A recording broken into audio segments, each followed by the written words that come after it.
Nicolas Bedos condamné pour agression sexuelle, des militantes féministes s'attaquent à son éditeur après la parution de son ouvrage. Ce vendredi 23 mai, des féministes du collectif #NousToutes ont projeté de la peinture sur la façade du siège d'Oumensis qui a permis la publication du dernier ouvrage de Nicolas Bedos, condamné en octobre dernier pour agression sexuelle.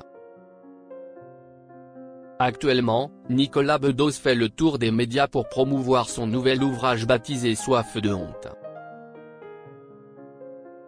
Avec sa plume, le fils de Guy Bedos a évoqué en toute franchise les faits de harcèlement et d'agression sexuelle pour lesquels il a été condamné en octobre dernier. Et ce n'est pas tout. Le compagnon de Pauline Desmonts a aussi abordé le viol dont il aurait été victime durant sa jeunesse.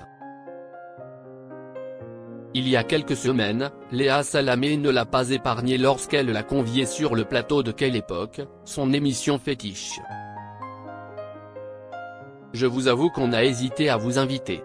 Mais on a lu ce livre, il faut reconnaître que vous dites des choses, que ce n'est pas le livre d'un type qui vient pour pleurnicher sur son sort. Qui vient de se plaindre d'une injustice, de l'époque, de la chasse à l'homme, que des femmes, des harpies, des hystériques poursuivent les hommes pour se venger.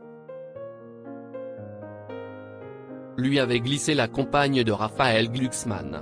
Quelques minutes plus tard, son chroniqueur Paul de Saint-Cernin, lui a alors donné une leçon de consentement en affirmant que les bénéfices tirés de son livre seront reversés à des associations de victimes, sans l'avoir consulté sur la question auparavant. Une audacieuse tirade qui ne l'a pas tellement fait rire. Mais la séquence est devenue virale. L'interview m'a presque fait regretter la garde à vue. Les policiers sont beaucoup moins obtus, a-t-il confié au Figaro, non sans amertume. Nicolas Bedos, cible de féministes, une action coup de poing devant sa maison d'édition. Ce vendredi 23 mai 2025 à Paris, des féministes du collectif #NousToutes ont mené une action particulièrement symbolique contre lui. Voulant dénoncer la publication de son œuvre, les militantes ont déversé de la peinture violette sur la façade du siège d'Oumensis. Ce dernier possède à ce jour les éditions de l'Observatoire, qui ont publié son livre sans qu'aucune intervention ne s'orchestre avant leur départ.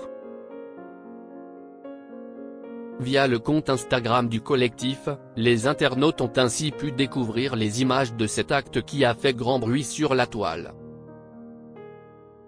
En plus de la peinture, ces féministes ont également apposé un portrait de Nicolas Bedos, la bouche couverte d'un scotch violet.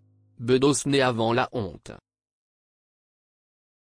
Des féministes de NousToutes taguent la maison d'édition Oumensis qui édite notamment le dernier livre Nicolas Bedos condamné pour agression sexuelle. Victime insultée. Oumensis tremblé. Les féministes ne lâchent pas, peut-on lire en légende du post en question, qui a suscité d'innombrables réactions.